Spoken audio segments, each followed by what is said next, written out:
Patrick Bet David says that if Mamdani wins, that there will indeed be a governor that's Republican that will take power in New York. Now, that would line up with something that I've been praying into, because I believe if he does win, there's a silver lining on the back end of this.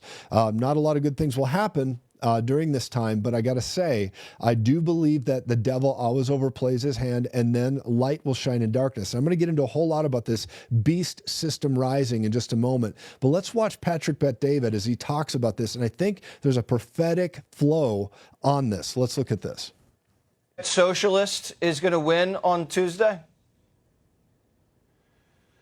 I think everybody needs to play in the following way. I remember watching Tom Brady play against the quarterback with Atlanta Falcons. They're down 28-3. We're sitting there halftime in the house. I'm watching the game saying, what the hell is going on? You know, Tom Brady comes out and they end up winning the game. Everybody had given up on it. Every odd was for Atlanta to win it, and it was the most devastating loss you've ever seen an opponent experience. This was the first game that his mother was watching in the stands. Tom Brady, when he tells the story in his documentary, it's fascinating. He showed up, and that's why he's the greatest of all time. Yep. I think everybody has to play as if there's still a chance of Cuomo winning. One thing we know for a fact, Sliwa doesn't stand a chance of winning. I'm on Fox saying this. He just doesn't stand a chance of winning. If he did, President Trump would pick up the phone and do everything he can to endorse him. No one has more intel on the candidates than the president. The president said one thing. He made it very simple. If I have to choose between a communist and a bad Democrat, I'm always going bad Democrat. He's made it clear. So once this happens tomorrow night, and we know Mamdani won or Cuomo won, then we can have the conversation the following day. The reality is the following.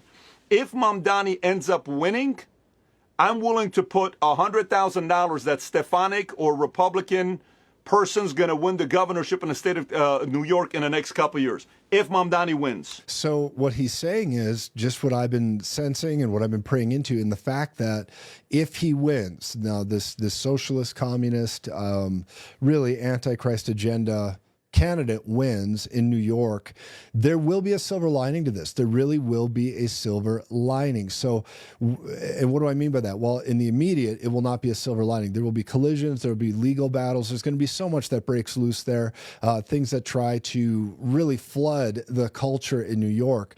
But there's a silver lining coming for New York. I believe there's a silver lining coming for Canada. There's a silver lining coming for so many of these areas that are being impacted by the Antichrist agenda.